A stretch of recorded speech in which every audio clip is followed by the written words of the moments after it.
Miguel with BC Web Services. We're kicking off our 4-part online presence audit. This is video 1.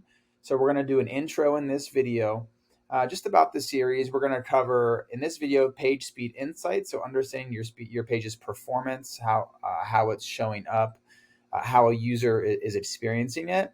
We're going to talk about the Google business profile. We're going to talk about social. We're just going to talk about how you show up in each and every area that a client or a prospect could find you. They're all very, very important.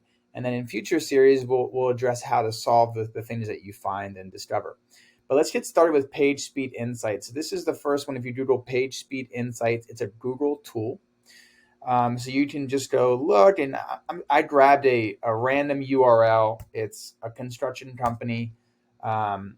So it's I don't know this construction company, but we'll just be able to assess. So this is real user data, what users are experiencing. While the performance issues load, I'll talk about this LCP and FCP. So the largest contentful paint is the largest size item on your website, how long it takes to load, so 5.1 seconds.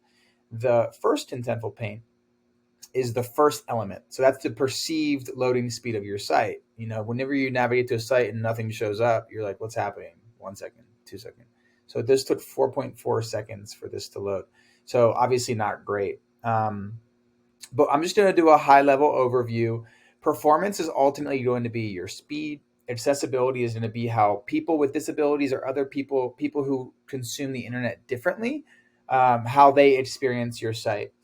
Best practices are just like web development best practices, pretty high level. This one's usually pretty easy to score for.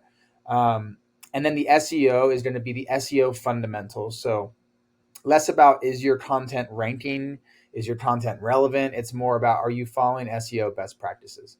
So you can see this site has a really poor performance score. 27 is really, really bad.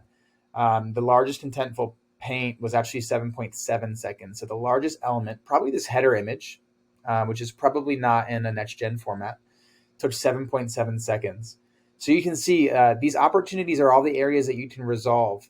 Defer off-screen images, properly sized images. Yeah, images not served in next-gen formats. And they have a lot of JavaScript that is not being used. So this is likely the theme that they're using is heavy in JavaScript. It's a little bit chunky and probably not super efficient. So just going down accessibility, it'll show you some of the things that you can resolve. Some of them are harder to resolve than others. So it's kind of picking and choosing. 83 is not terrible, but we want to be above 90 for everything at least. Best practices, 95, that's fine. Links don't have descriptive text and links are not crawlable. So sometimes if you use a specific element like an accordion, those links can't be crawled by Google. So it's just making those decisions around the elements that you want. It's just a really good place. If you're having poor page speed or poor performance, it could be an indicator that your people are not going to visit your site.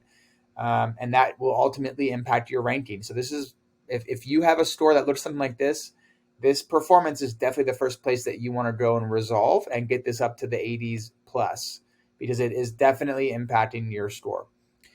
This video is a little bit longer than the other ones. We'll probably try to keep them under 2 minutes, but as this was the intro, a little bit longer. If you have questions, drop them in the comments. Feel free to like this, engage with us. We want this content to be valuable to you, so just let us know. Thank you.